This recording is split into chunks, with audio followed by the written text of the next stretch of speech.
So everyone, we're going to start the presentation slowly. I think some are still hopping on, but it's okay.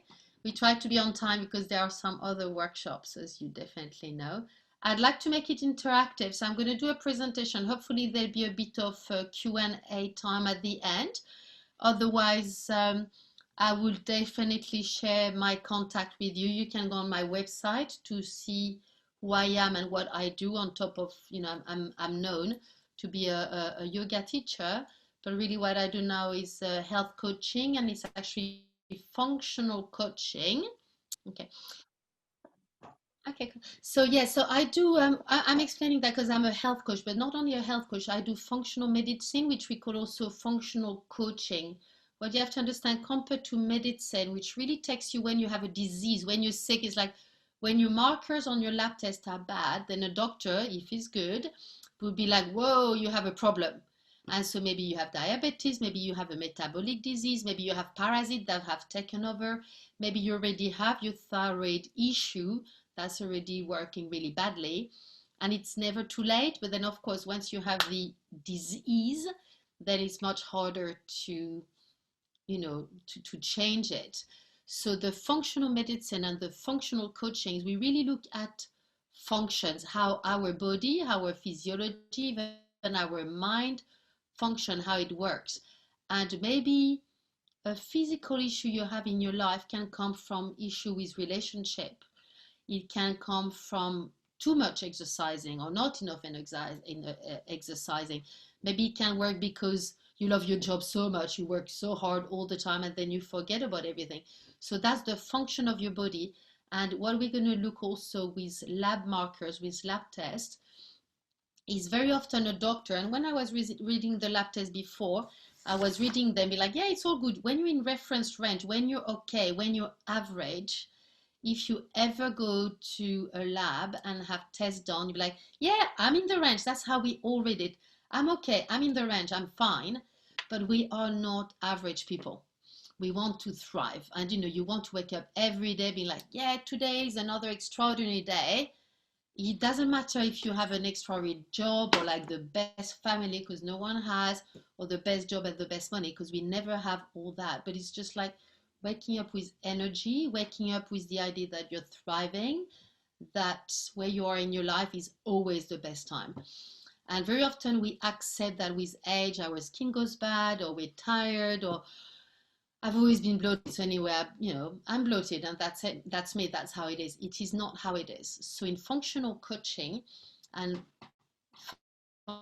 functional medicine, what I do now is that we try to help people to really thrive and understand how you can thrive, how you can sort out the root issues. If you don't sleep well, it's not just like, oh, because I have too much problem, or because I have my perimenopause or my menopause, or because I'm always a very anxious person. Where if you're always an anxious person, it can come from a past trauma, but you don't have to hold on to it.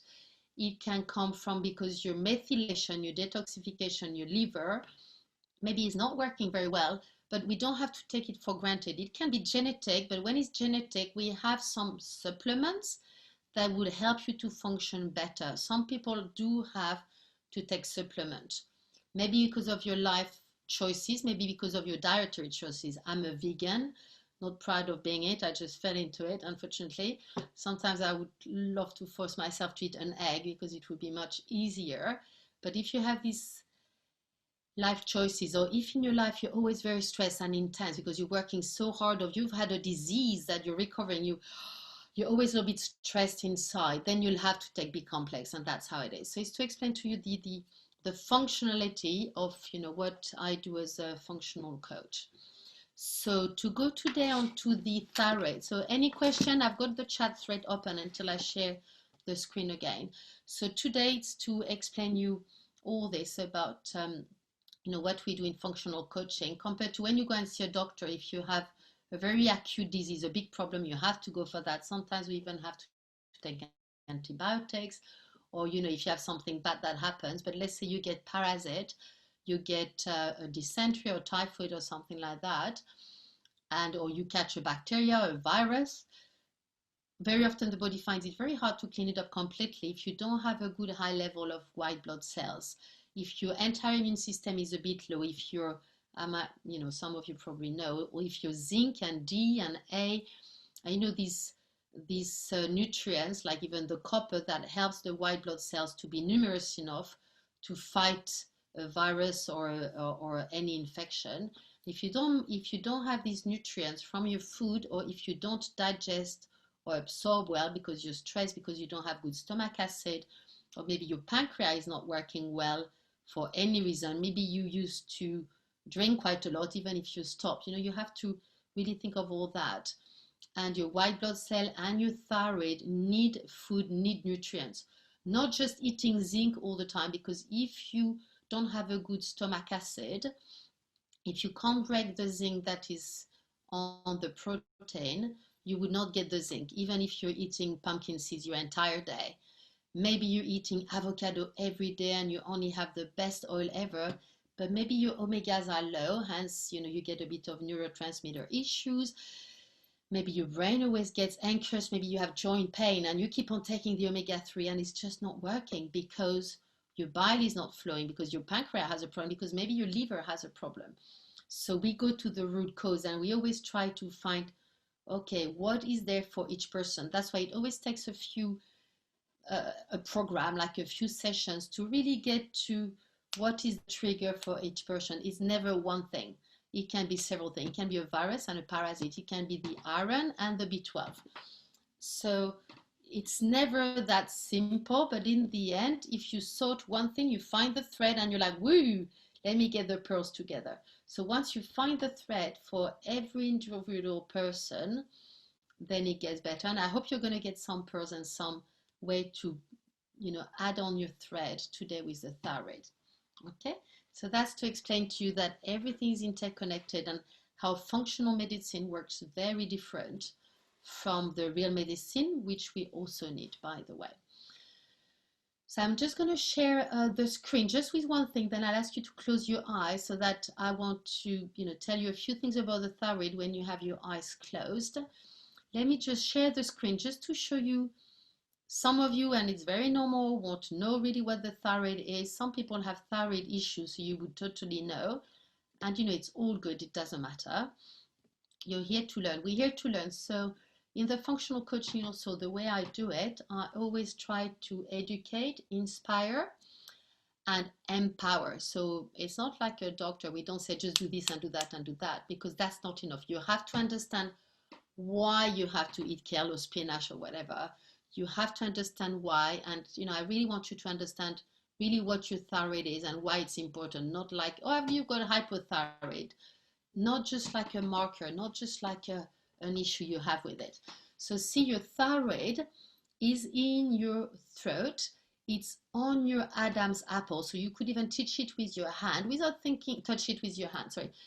Without thinking this or that or anything, without getting freaked if you feel it's a bit inflamed. Maybe sometimes it inflames, maybe not. But feeling your thyroid, this red thing, we say it's like a butterfly. It's actually written here, butterfly-shaped gland. So it is a gland. We have many glands in our body, and glands release hormones. I know a few hormones, more and more every day. We have so many hormones. And the hormones that are released from the thyroid and made in the thyroid, I'll explain the entire system later on, so don't worry about that now. They are very important because it's on an axis from the brain to your adrenal, to your kidney, that regulate everything in the body. And in functional medicine, we say sluggish thyroid, sluggish everything. So if your digestion is poor, very often can be linked to a hypothyroid, a sluggish, a slow thyroid. If you're constipated, boom, thyroid. It's actually written here. If you're putting on weight and you can't lose it and you're just eating salad, it's just not working, thyroid. So if you don't treat your thyroid, you can have hot flashes. You're like, oh yeah, it's menopause, perimenopause. Well, it's probably the thyroid. So if you sort your thyroid, then you would deal with these hot flashes much better. Your skin, you have acne, you have skin issue. Of course, it is zinc. Of course, it would be your bile. Usually the skin issues are linked to that, but dry skin, same, is not only age, it's not only your E and your omega, it is linked to the thyroid, because if your thyroid is not working well, you are not going to get this fat well in. Cholesterol, if you LDL, the bad cholesterol, especially for women, less for men, but if your LDL is high, it is extremely often a sign of hypothyroid, which is a slow working thyroid. It's not a massive disease. We can sort it fairly easily, but that would be a marker as well. GI function means, you don't digest well, you don't poop well. If the thyroid works too fast, too well, we'll see later, you're actually going to have diarrhea all the time. You're going to lose weight all the time. You're going to feel edgy all the time. So you're not going to put on weight. You're going to lose weight. You're going to also feel, much hotter. Body temperature, if your thyroid doesn't work well, you feel cold, but in your entire body, not just the extremity. If you usually feel cold in your entire body, think, okay, that's something to see with the thyroid. Hypo, most of the time is hypothyroid, slow thyroid, but some people can go between hyper and hypo. We'll see that as well later. Heart function means you've got heart palpitation, which of course will bring anxiety. You're anxious, you have heart palpitation, it's always going fast, fast, fast, fast, fast, worry. It can be very much linked and originating from the thyroid. Another image I'd like to put in your mind is that we said the thyroid is like the canary at the entrance of the coal mine. In the old days, they used to always have a duck, a canary, in a little cage at the entrance of the coal mine, because when the duck, the canary, was starting to faint, to not breathe, they knew it's because there was a lack of oxygen or a leak of dioxygen, the bad one, and so they knew there was no air before the human could feel it. So think of your thyroid like the canary in the coal mine. When it starts going bad or a little bit sluggish, when the numbers in the lab marker that I'll show you later are not ultimate, are not really good, you're like, wee, I don't feel it yet, but something's going on. So that's the heart. PMS, which is premenstrual symptoms, is when you have bloating, or if you feel very tired, or if you're when you have your period, if you feel very tired and it's painful and bloated. It's also estrogen dominance, insulin, all that, but very often it is first linked to your thyroid as well. Sex drive, also fertility, that's why I put it here, is very important. If you find it difficult to get pregnant, or if you lose children during the first term of the pregnancy, it is definitely linked to low progesterone, which would be linked to insulin resistance. So we definitely change the diet on that because it's important, which is linked to high estrogen, but which will be linked, all that, to your thyroid, which will be at the origin. And if you don't sort the thyroid, you only sorted the below aspect of it, your reproductive organs, your gonad. It is not enough. If you want to sustain the energy, to sustain the fertility, to sustain good mood, you've got to go to the thyroid. So the mood also, the hypothyroid will affect your dopamine. Your dopamine, as most of you would know, is a neurotransmitter that's made at 90% in your gut, in your GI tract. And, the dopamine is one of the hormones with endorphin and, even adrenaline that make you feel happy and energized and good.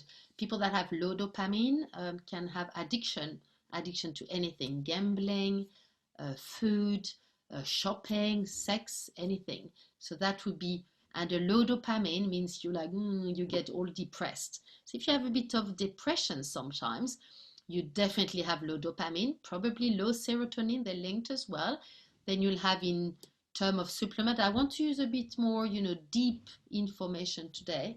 You probably will have a low B6, which is the serotonin. To have B6, you need B2. So you see how B complex, B vitamins are extremely important. The amino acids, they actually come, from vegetables as well, but they come from protein, from amino acid. When I say protein amino acid, you don't have to think of a big fat steak.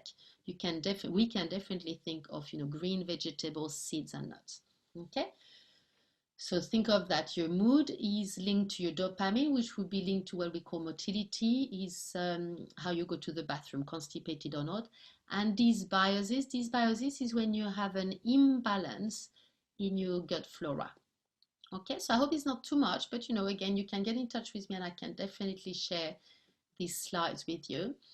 I'm going to just stop the sharing for a minute, and I'd just like you to close your eyes, really for real, just wherever you are, even if you're lying down or sitting, just close your eyes. I'd like to put your hands on your thyroid, on your Adam apple, and I'd like you to feel it. If you feel inside, you work with your intuition. Do I have a problem with my thyroid? Maybe sometimes you have a maybe you have a very deep throat when you wake up in the morning. Maybe it's not. Your voice is harsh. Maybe your voice is not great.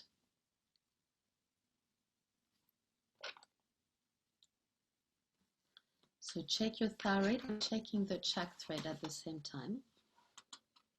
And I'm going to read you something extra on the thyroid, one of the definition of the explanation that I found really good.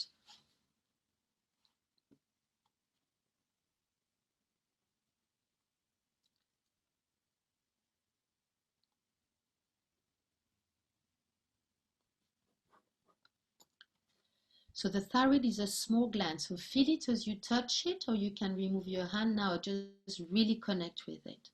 It's in the small gland in your neck, by your throat, that plays a major role in your health. It regulates how much or how little energy you take in any given moment. Imagine how important that is.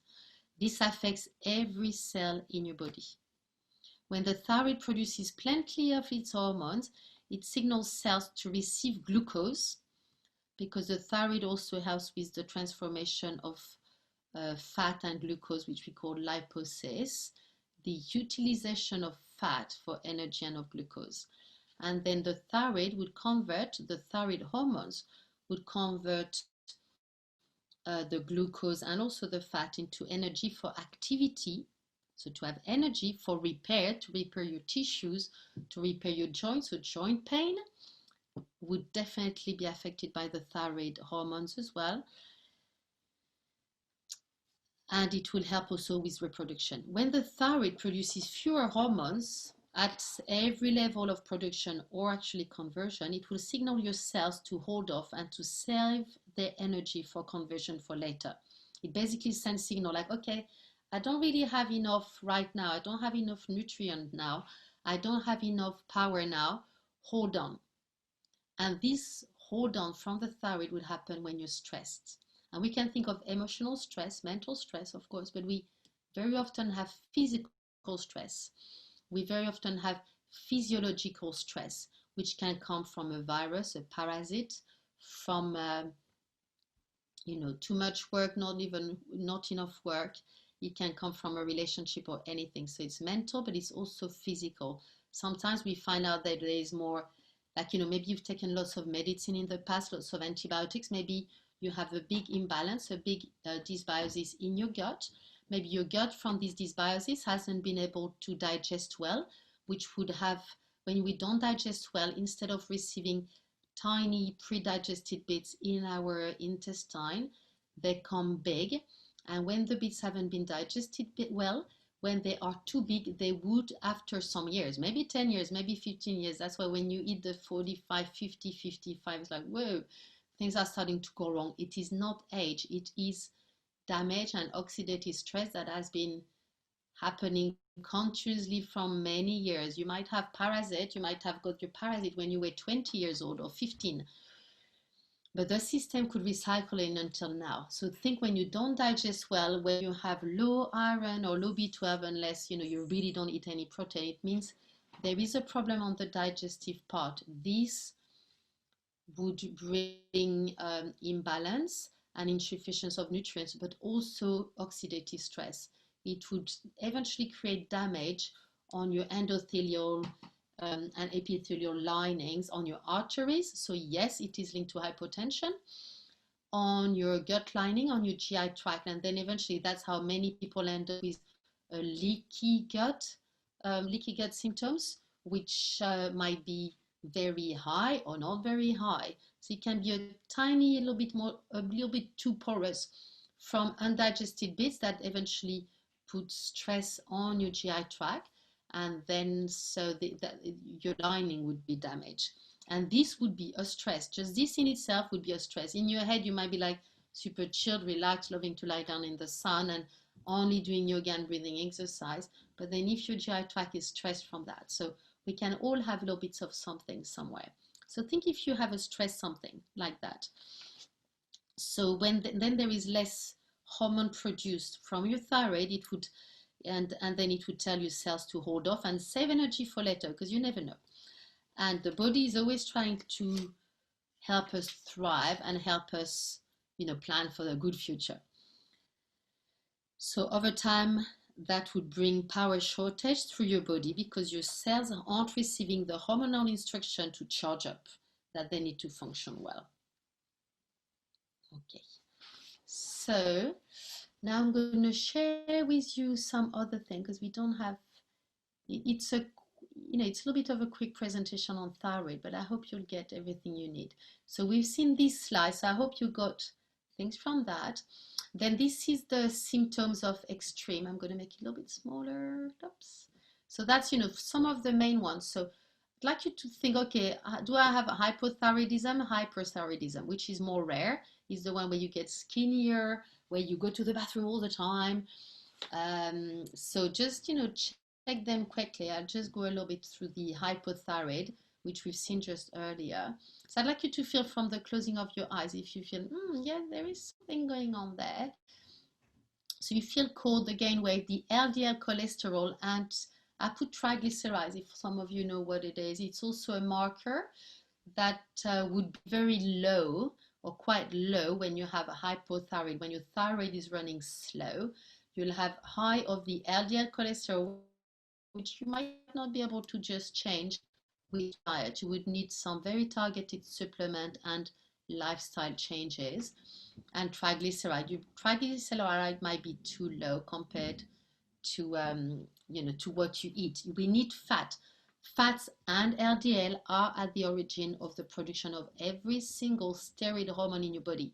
So if you don't have triglyceride, fats, and if you don't have LDL at the right level ratio with the good cholesterol, which is the HDL, it means you're not taking the fat well, which would be a bile issue, but as you understand now, that can also very much be linked to thyroid. So, when you get markers from your doctor, okay, my LDL is low, my fats are low, I'm good.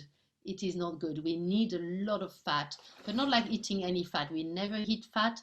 That's another subject, but whichever fat we eat and how we eat it is extremely important. That's another subject. Never eat your fat. That's the only thing I can tell you.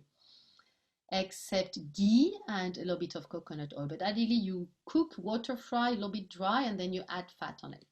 If you feel tired and malaise, if you're fainting, so that can also be your hypotension, low blood pressure, feeling always tired, totally linked to that. Thinning of eyebrows, especially the outer third, if you were not like born like that, so check that. Of course, if you lose your hair, I didn't put that here, but yeah, in infertility, low progesterone, no ovulation, maybe you have your period all the time, religiously, perfectly well, but that doesn't mean you're ovulating, and that doesn't mean you have progesterone. And if you have low progesterone, there is a big chance your skin might go a little bit wrong. You might have a little bit of acne, and that's a sign of insulin resistance, of estrogen dominance for women as well. And I wanted to say, yes, that can also, if you lose your hair, if you have thinning hair in general, if you lose your hair, thyroid is here, and no ovulation and progesterone. So, there are several things that would go together, but then we first look at the thyroid because it's a good thing. So hair loss is here. Okay, so we've seen the other one. The rest I let you go through because very few would probably be, that, but again, you can write to me if you have that. Okay. If you have diarrhea and you pee a lot, I told that to one of you who's online today, I won't say who, then you can lose a lot of electrolytes, which are, for your minerals, and maybe your aldosterone, which is to hold water in the body, might be low. So this is more in the adrenal, which we are going to see just now. So don't get overwhelmed. It's quite a bit, but I've done quite a few little slides to help. I took some and I made some. So the entire thyroid system does not start in the thyroid, it starts in the brain. The brain is at the top, or what we call in functional medicine the axis. I'll show you the axis later on. So our perception of the world, the way we see the world is also very important. You can trick your brain, hence meditation, yoga, visualization, mindfulness, believing in God, believing in the universe, having faith, whatever happens. I know people that have big problems all the time, but they have faith. And when you have faith, you're sorted. If you believe in God, like, wow, he's going to sort your entire life, you're good. God or any God, by the way. Huh? You know, I'm a yogi. Every God is welcome. So you have to think the brain is at the top, at the axis. So here it's a brain, funny brain, and there's something called the hypothalamus. So it's here, and it's also this funny shaped thing here, okay? So what I wrote here, is the hypothalamus. That's where the process starts. Would release some TRH, doesn't matter. It's thyroid releasing hormone. The hypothalamus sends message to number 2, pituitary gland. Okay, so the TRH, thyroid releasing hormone, would be the signals that come to the pituitary. See the little light here, gling, gling, gling. Pituitary is so important. And the pituitary would send the thyroid stimulating hormone. It's basically the thyroid that tells the pituitary that tells the thyroid, send, I need more, I don't have enough hormones, we need more hormones. So it's the boss. The pituitary say, I need more hormones. But what the lab mark, what the doctor normally check, the TSH marker, is a brain hormone. So it just says that there is a good communication between the brain and the thyroid, and it means that the brain is saying, I need more thyroid hormones, please. That's the factory, the thyroid, please produce more. So it's just the brain that's happy or not happy. It doesn't mean your body is making it or not. It just means, okay, your brain is asking for something and the brain is reacting. So it means you have a good message system, you have a good nerve, you have a good feedback, you know, even from the gut, from from the vagus nerve, or there is another one actually from the neck to the diaphragm to the brain. So it means, you know, these neurotransmitters are working well, but it still doesn't mean that you have good thyroid function. It's just the brain saying, I want more, I have enough. But sometimes the brain is happy. And so then it goes from the TRH, from hypothalamus to the pituitary, and the pituitary tells the thyroid, okay, I need more TSH. Then the thyroid has to produce. So, you know, it's your factory, it's got to provide. Come on, guys, let's get to work. But maybe they don't have the tools. Maybe they don't have the hammer. Maybe they don't have the tools. They say, well, you know, I know you need more. I cannot produce more. Or maybe your pituitary keeps on saying, oh, come on, I need more, I need more, I need more. And then your thyroid has to overwork. That's how you feel sometimes inflammation, or what people call a goiter. Your thyroid gets really big because it's overworking. It's like everything can overwork for a while and then bang, it's going to go down because it can't work. Or then maybe the thyroid say, I know you need me to work more, but I don't have the tools. And we're going to go to the tools in nutrition just below here, so don't worry. But that's how you want to see the system. That's the production of mainly T4. T4 are not used in our body, whatever. So you've got lots of T4, but you don't have the next one, which are called T3. We don't care because we cannot use T4. We don't use it. It's still at the factory if you want. It is not being released and shared. So great, you've got T4, you've got TRH, you've got TSH, you've got T4, yeah, great. But you're still feeling tired and gain weight and have, you know, sluggishness, tiredness, hypotension and all that, because you only have the T4. The thyroid is producing very few T3, like very few. Then we have number 4, we have a conversion. We have to convert the T4 into T3, and that is what we use. So this is the important, the T3, that is what we produce. And the T3 are produced, that's where it's becoming a little bit more interesting, in the liver, in your kidney, in your skeletal muscles, and in your cells. So in many cells, but mainly liver, kidney, muscles. So imagine if you have liver issue, insulin resistance, kind of fatty liver, even from non-alcoholism. If you have kidney issues, if you're always stressed, if your adrenals are not working well, if you're peeing all the time, if you have an issue with your electrolyte balance, then you're not going to have a very good conversion. If your muscles are always in pain, you're not going to convert very well. And then the last bit of conversion actually happens in the cell themselves. So I'm going to show you just later the lab markers where we can check at the laboratories, the TSH, the T4, T3, the free T4, which is how many of the thyroid 4 are available for conversion, and also the free T3, how much of the T3 we have produced, how much we still have free to be converted. But the last bit, what we really want those T3 to go in the cells for this glucose, for this energy released. If it doesn't go into the cells, which is what we cannot measure, you never see that in your lab markers. So sometimes maybe all your lab markers are going to be like all good. All your T4, T3, free T4, free T3 are going to be great. You don't have an autoimmune disease, but you still feel tired. You still feel, I know there is something wrong. It's because we cannot check the conversion in the cells themselves.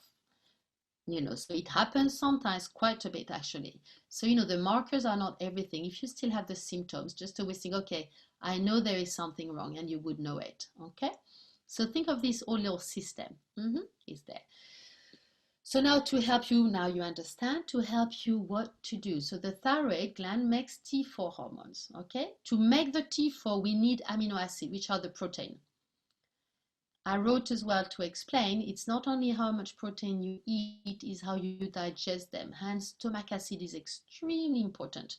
We check the digestion with other markers like B12, methylmalonic acid, homocysteine, more functional markers. If I read the labs now, I can see if you have sufficient protein intake and sufficient protein digestion, then if your T4 is low, we know it doesn't come from the protein. So we can also see that, we can feel that, and we can read it in your lab markers, in your lab test. To make T4, you need proteins and you need iodine, not just eating them, digesting them. Iodine is basically salt, of course, but it's seaweed. That's why I always insist with all my clients, I'll add a little bit of seaweed. You can buy kelp, you can buy ready-made, nori sheets, you can grill them, you can make salad.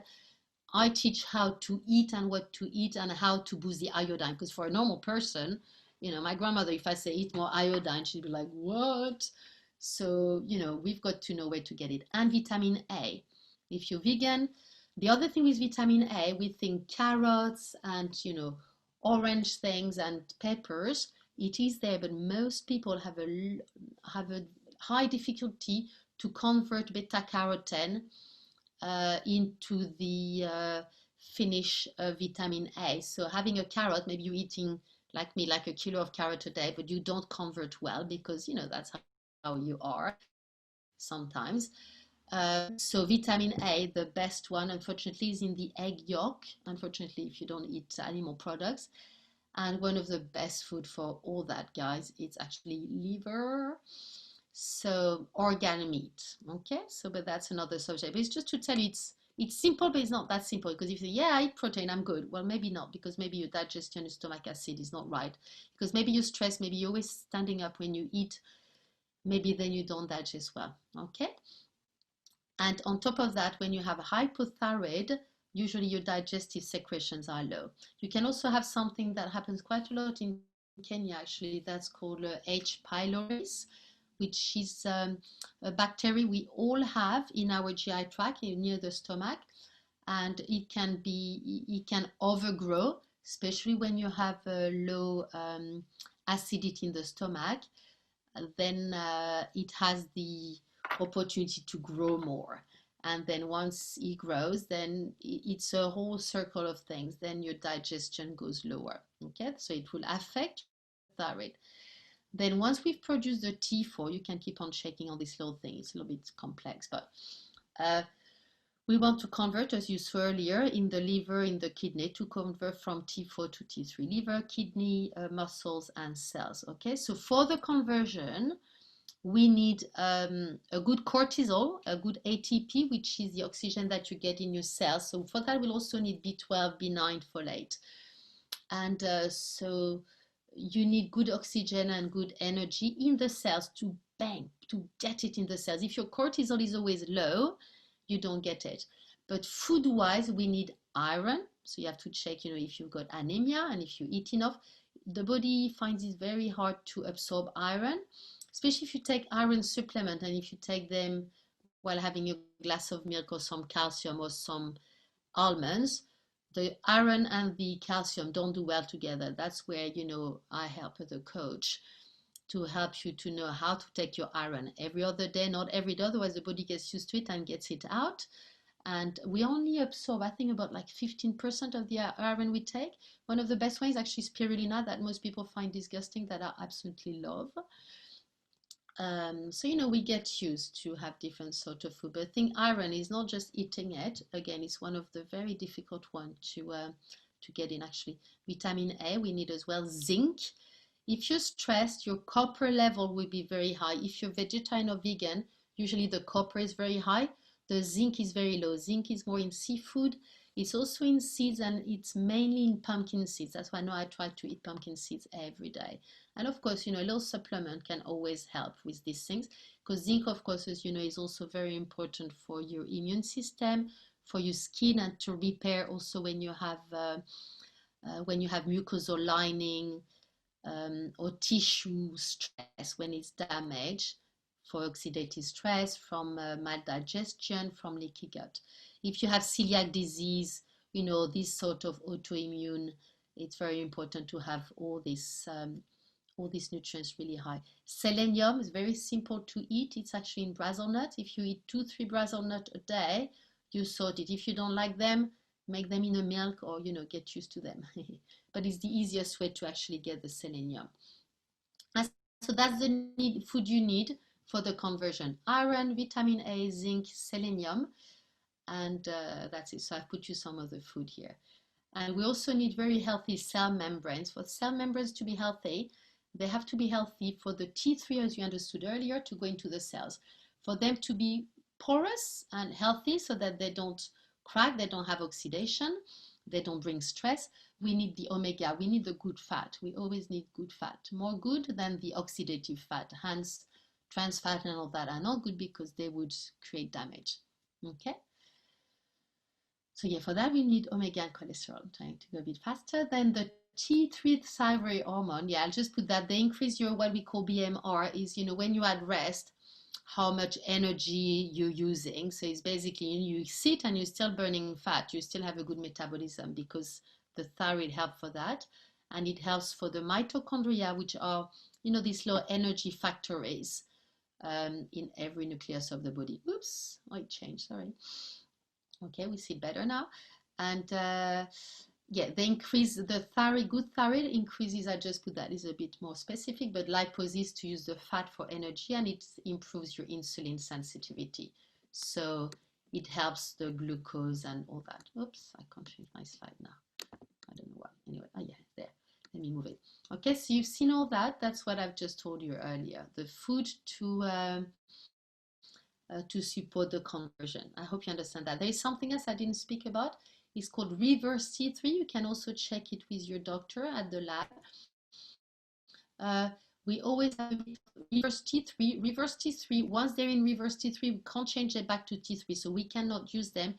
They are linked to stress. So if you're a very stressed person, again, from parasite, mind, body, if you even have tendonitis, if you have a fibromyalgia, if you have arthritis, any stress you may have, you'll have a higher level of reverse T3. So maybe you have lots of T4, then free T4 get converted to T3, free T3 and reverse T3. But if you have too many reverse T3, it means then you'll have less T3, so less actions from your thyroid. So you'll have lots of free T3, like, yeah, I'm good there. Lots of T3, I'm good there. But then if many are the reverse T3, they're the one that, go in the body over and over again, that we can't use. It is normal to have a certain level of them, but not too high, because as everything, if the body doesn't use it, doesn't need it, it would create damage and stress, and eventually oxidative stress. So to prevent oxidative stress, because I've said that several times. I don't want you to get worried. We just need more antioxidant, and we just need a better detoxification. So we need a good functioning liver, kidney. We need to poop well. We need to pee the right amount, and for that we need a good liver to help with the fat, to help with detoxification, to help with transformation and filtration. So we just need to detoxify better. We need to eliminate better. And to distress, to help things to distress the body in general, not only breathing exercises, now. Okay, so inflammation in the joints, in the body, in the GI tract, if you get bloated all the time, is a stress.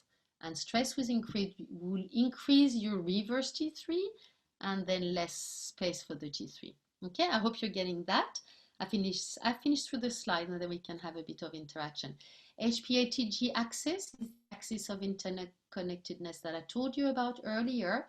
It starts with your hypothalamus, then it goes to the pituitary, then it's our dear thyroid. Normally it's the adrenal, so hypothalamus, pituitary, thyroid linked to your adrenal, your kidney, and to your gonad reproduction. That's why I was talking about reproductivity and all that. It is all linked. Okay, and to electrolyte, to the dynamic of hypotension, hypertension, if you have high blood pressure or low blood pressure, if you are hydrated well, that's where the electrolytes are, in the kidneys and the adrenal. So all heart palpitation, hypertension are linked to adrenal, to electrolytes, to aldosterone. I hope you're taking note, by the way, hopefully. So that's why life is about 10% what happens to you and 90% how you react to it. Okay, now quickly, the panel, if you ever want to get tested for thyroid, the doctor only does TSH is pointless, useless. So you want to have at least TSH, like we saw earlier, T4 and free T4, T3 and 3T3. If possible, they don't always do it, the reverse T3. If you have some, it's fine. You ask a functional, medicine coach to read the test for you, not just a doctor. They say it's fine. You need to have the right level, but not too much. The TPO and TG and ATA, they're the antibodies to see if you have issues in the numbers there, then you might have autoimmune problem. Autoimmune disease are reversible. It just means it's your immune system that is overreacting to something. So maybe your immune system is overreacting to your gut or to your thyroid, and then it can't deal with other bacteria and other problems. That's why you get always sick, because your immune system is too busy working so hard somewhere and not hard enough, doesn't have energy for the rest. So you want to check your antibodies in case you've got problem up there. Ideally, you always check them because we never know. So as we said earlier, you want to be ultimate within the reference range, not just average. Before you do any test, any lab tests, and you'll ask me before, you want to stop all your supplements for 3 days, because otherwise your thyroid can come worryingly bad, and it's just because maybe you're taking biotin, which is the B3, which is good for nail and hair and skin, but it will mess up your results. And you want to always do all your lab tests, even if they don't tell you so, first thing in the morning and fasting. Not coffee, no tea, just water before you go. Do drink a lot of water before you go for a blood draw, because otherwise the blood is not going to flow. So if you haven't drunk enough, if you're dehydrated, when you go for a blood test, by the way, if the blood doesn't come out, you have to think, I'm probably dehydrated. Maybe only now, maybe dehydrated for the last 5 years. So, that's where you have to talk to someone a bit more specifically on that.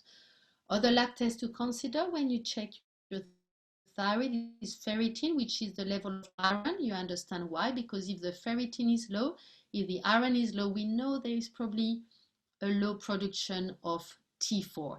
Even if these numbers are good, if the T4 numbers are good, if you don't have the nutrients, then it would go low. Vitamin D, A, zinc, we saw earlier why. It's all for the conversion. So to check that you have the right nutrients for production of T4 and conversion into the usable T3. It's nice to check the cortisol sometimes, to check for your adrenal, especially like if you have hypotension, do check your cortisol. and you want to do a dry urinary test, which is way better than the salivary test. It's a test you can order through a company called Dutch, which is available worldwide actually. You might want to do a stool test sometimes to check if you have food sensitivities. And because if you have lots of food sensitivities, it means you don't digest well. Why you don't digest well? It can again be your stomach acid, it can be your bile, it can be your pancreas, it can be your liver, it can be your stress effect because you're never really sitting and chilling when you eat, or maybe you're just not chewing well. So that's the same thing. Food stool test, sensitivity test. Antibodies is what we saw earlier for autoimmune, and I've added the LDL, which is this cholesterol. When it's very high, it shows a hypothyroid level in women.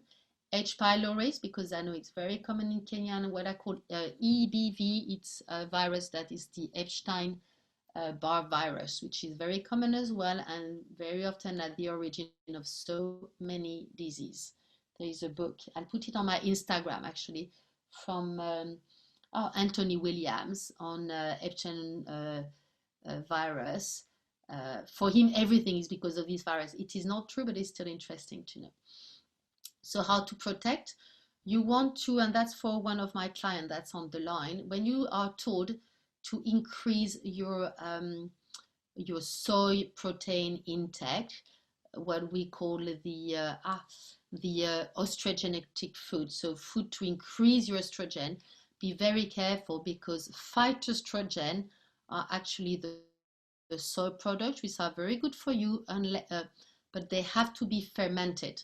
So do not eat tofu or soy products that are not fermented. So if you don't have yeast issue or if you don't have gluten issue, you can have miso, you can have tamari soya sauce, but check otherwise. You want to have fermented phytoestrogen food, so fermented soy food. Okay, otherwise it can damage your thyroid. Not if you eat tofu once a month, but when you start eating it more regularly. So fermented would be tempeh, soy sauce. I don't really like it. I take Bragg amino acid, which is way better. So sprouted. You want to avoid peanuts for your goit if you have a thyroid issue and you know you have that. Avoid peanuts. It's very simple. You avoid soy unless it's fermented. You avoid peanuts. So watch your soya milk. And you avoid high cruciferous, which are your broccoli, cauliflower, cabbage. Eat them. Some people say don't have that at all. It is not true. But you want to cook them and you don't want to start eating 3 broccoli a day, basically. But if you eat a raw cauliflower a week because you like this cauliflower rice, it is fine. But you don't want to have too many of them. Then, which is going to probably surprise you, all these toxins, all these metal like bromine fluoride in toothpaste, you want to avoid that. Chlorine, if you swim a lot in swimming pools like me when I'm in Kenya, you are most probably going to start having problem with your thyroid. So then it's very simple. You just want to increase your sodium intake and you want to increase your iodine intake, which is your seaweed. So if you are a lot in chlorine, you need to eat a lot of seaweed. You like it, you don't like it, you've got to eat it because you'll have more chlorine in your body. Or if your water is not filtered, in Kenya the drinking water is not great, unfortunately. And so if you know it's high in chloride, you start having electrolyte problem, you start having hypertension, you watch your electrolytes. And it can very simply be the amount of water you drink, not enough or too much, and the quality of the water you drink. Bottled water are in plastic, which is the BPA. Plastic is estrogenic, which will also create lots of havoc in your adrenal, gonad, and kidney. Fluoride, so just check basically your toothpaste. No fluoride. I know it's good for the teeth. You'll have nice, white, strong teeth, but it's not good for your thyroid. It calcifies, it will give you atherosclerosis after a while. It does calcify your pineal gland, your pituitary gland, and you start losing the signal with the brain. Fluoride is great for your teeth, but it's not great for the rest of the body because it calcifies. It makes your teeth stronger, so it's going to calcify at wrong places in the body, unless you go for then D3 and K2 supplements, but that's again another story. So you want to avoid that. So So check that. No artificial sweetener except the green stevia. And xylitol is okay, except it can give diarrhea, xylitol. I've just made a really nice vegan cake yesterday, but I put xylitol and I realized, not for me. Water filtration. Do not use cheap refined oil. It's very difficult sometimes in Africa to find organic, good olive oil, but if you're somewhere else, do that. You only want to use olive oil, sesame oil. In Kenya, you have macadamia oil, walnut oil. You want to check that the oil has been cold extracted, because even if you don't heat your oil, if it has been extracted hot, it will create damage to your lining. And if you start having heart palpitation, atherosclerosis, arteries issues, do look into your fat. Super, super important. Okay, so these 6 slides that you can ask me if you want to work with me on food. How to get your healthy protein, your iron. I would put spirulina, to be honest. Zinc, you see seafood, but lots of nuts as well. Vitamin A, yes, egg yolk is great. Vegetables are good as well. Conversion is harder. Iodine, you seaweed, I can teach you how to do that. Selenium, stick to rice or nuts, is perfect, it's brilliant. If you eat fruits and vegetables every day, you would definitely get your antioxidant. You don't have to go crazy on like funky, fancy superfood like maca powder, or I mean in Kenya we have you can just have every day some baobab powder. You'll be sorted with your vitamin C and your antioxidant with baobab powder, but we always want to think in a term of variety. So try to always move your balance, your diet a little bit. Most important, sleep, rest, and take time to play and have fun. Voila. I think I'm going to stop there. We have a lot more, but I want to have like 5, or if we can have maybe 10 minutes for questions. I've checked the chat. I think I've done okay on time. Sorry, I had to go a little bit fast because, as you can tell, it's quite a bit. So yeah, also study hypertension. Yes, can definitely be influenced by thyroid. I hope I've replied to your question a little bit, Dave, through that. So yes, I hope I've replied because I spoke about the hypertension quite a bit. Can you share the slides? You'll ask me, guys, if you want the slides, you write to me on, I'll give you my normal email address, thyroid@gmail.com, or health, or yeah, sorry, or I put my contact here, Oriane at healthbio.com. I've got a few people that actually work for me, work with me on the coaching side in this lab panel. So, if you need to be reference, they would tell you. So you can get in touch with me. Always check my Instagram if you're interested to see what I do. It's Oriane Yoga Health. And I have a very useful, I find, website that is not being overused at all, with lots of recipes, lots of tips, lots of tools like, maybe to do coconut pulling, how to help your skin. I've got quite a few nice insight on it if you want to check it. It's called bobshealthbio.com. Voila. So you've got all my contacts before I forget. So yeah, and do get in touch with me if you want the slides, or if you want more one-on-one. I do lots of one-on-one coaching. I would start some group coaching to put the prices down, but for the moment, with the lab test reading and everything, I'm still a bit overwhelmed, so I'm taking it a little bit slower. What are the signs of good ovulation? High estrogen.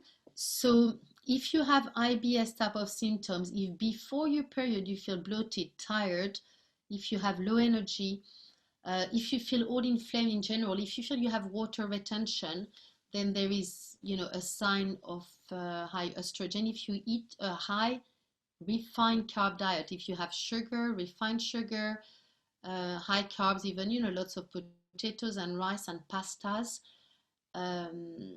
then you would know you have that. If you have excess weight, because what we call adipose tissue, the fat in the body. I have nothing against people being heavier, absolutely not. Especially for women, we need it in the thighs and in the butt. And some of you, if you're a little bit too skinny, especially when you get into perimenopause and menopause, we need to then produce estrogen. The adrenal are going to take over the production of estrogen and progesterone.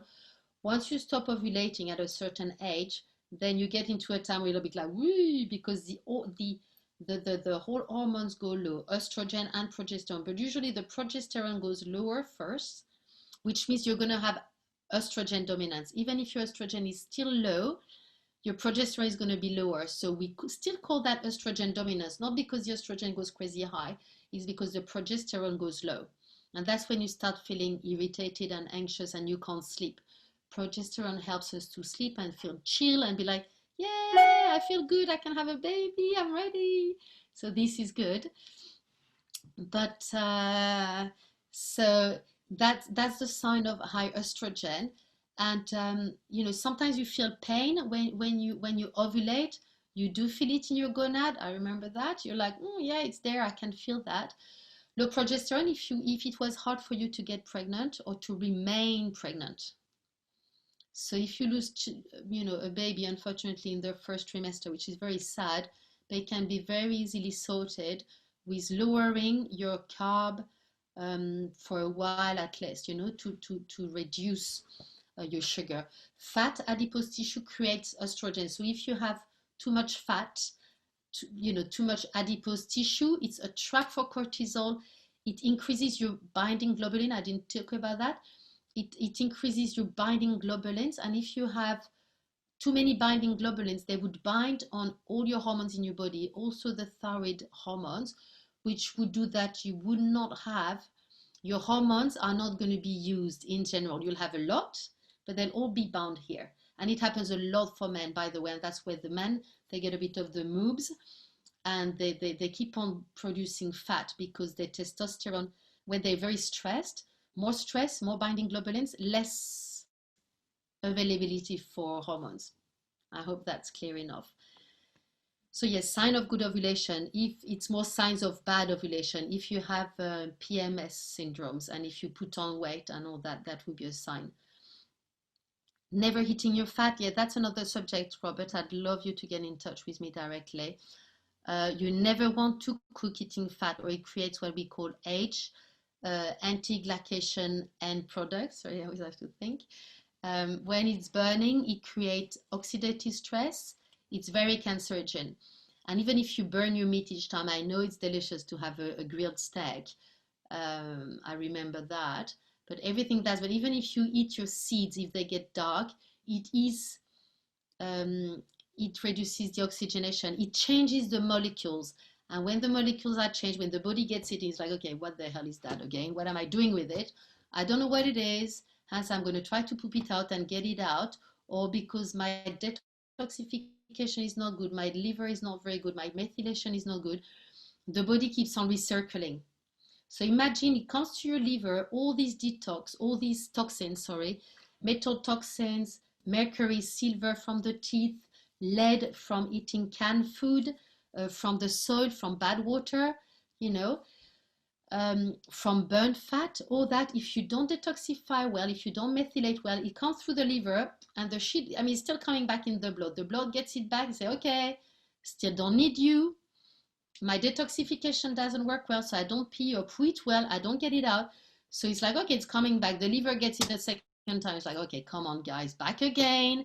So you try to detoxify it, but because the liver is too busy with carbs, with alcohol, with stress, with being fat, it can't deal with it. It's like, okay, getting it out. And then once the blood gets it again, the blood has no interest keeping it going and going. The organs have no interest getting this toxin in. Where does it get stored? Best place ever, always, in our fat. So we get fatter.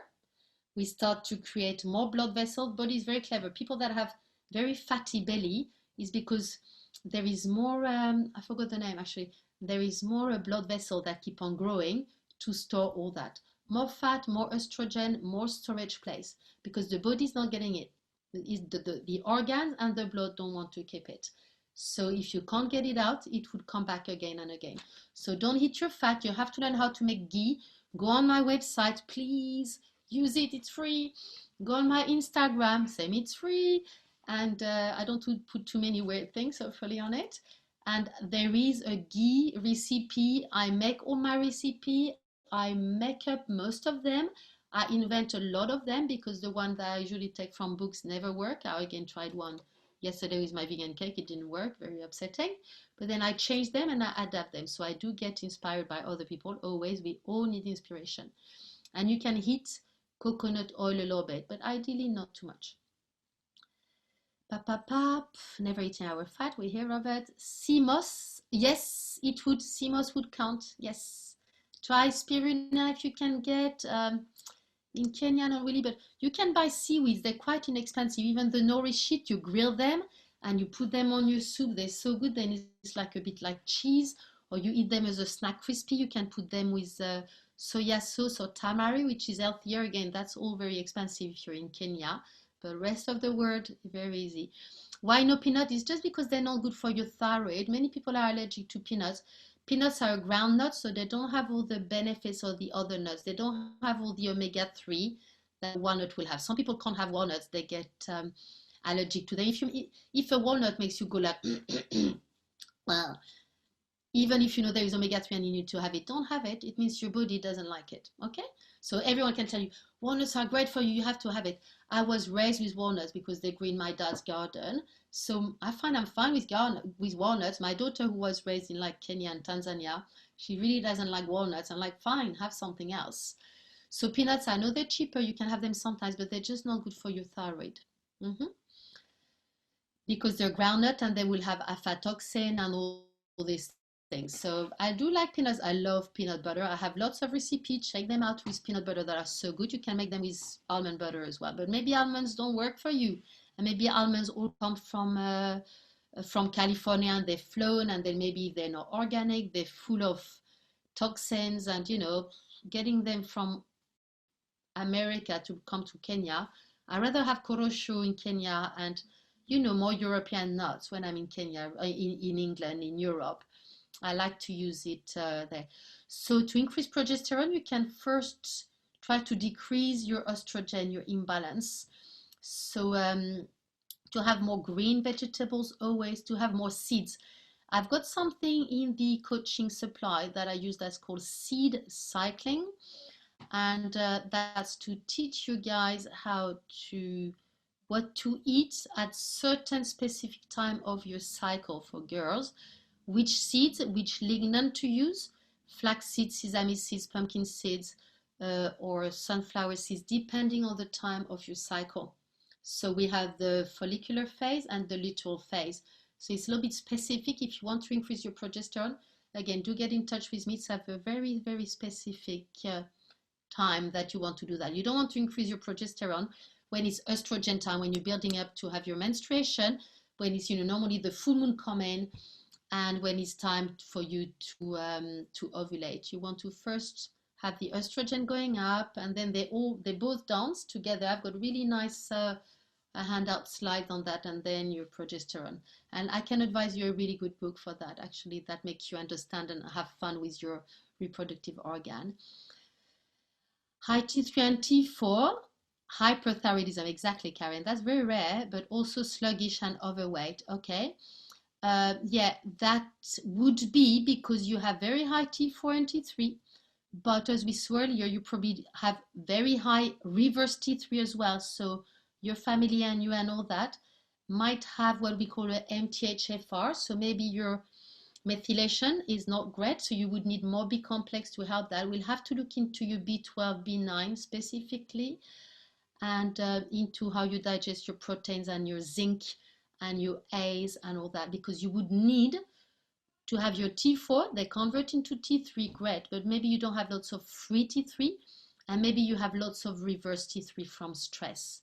And then your body will have all the T3 it needs, but it's not going to have them in your cells. Hence, it is not going to use it.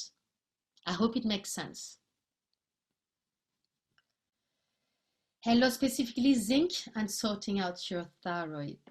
And yeah, usually it's linked to stress, sleep and rest, all stress related issues. Do yoga nidra, and so that's very linked with that, the hair loss. Biotin is great for that, which is biotin is B3. I think it's B3. Yes, it's B3. I think biotin is B3 for hair loss, and zinc, and helping your immunity and really helping your thyroid as well. And it means you probably have, I don't know if you're a man or a girl, San, but if you're a man, like insulin resistance, definitely linked to that. For women as well, the insulin resistance would be linked. So stop sugar and carbs for a while, going on a bit of a detox. Sometimes you just change the way you eat for 3 months and it's enough. Voila, thank you so much. Thanks, Robert. Yeah, spirulina, some selling, that's good. Yeah, I get some organic spirulina in England as well, which is so much better. Actually, it's delicious. But yeah, you can have spirulina, or try to add your iron. You know, if you eat organ meat, there is you can get some always organic chicken liver if you don't mind having that. I'm vegan, I don't sell that, but bone broth really good. Iron is, you know, quite easy to get. It's just how you take it, what you take it with. Do not have iron with don't eat iron with calcium, but do to have iron, spirulina, iron getting in. You want to have it with vitamin C, vitamin A, and with copper, which is all in organ meat, which is your liver, kidney, all that. So iron needs to go with very specific other vitamins and minerals. So if you have your spirulina, and that's why the organ meat is way easier, because it's all in there all together at once. Are there diets to eliminate fibroid? Yes, they are definitely. Fibroid, if you have fibroid, you want to increase your iodine, is very linked to iodine and selenium deficiency. Okay, we've got to go, guys. Get in touch with me. Love you. So nice to have so many people. Thank you.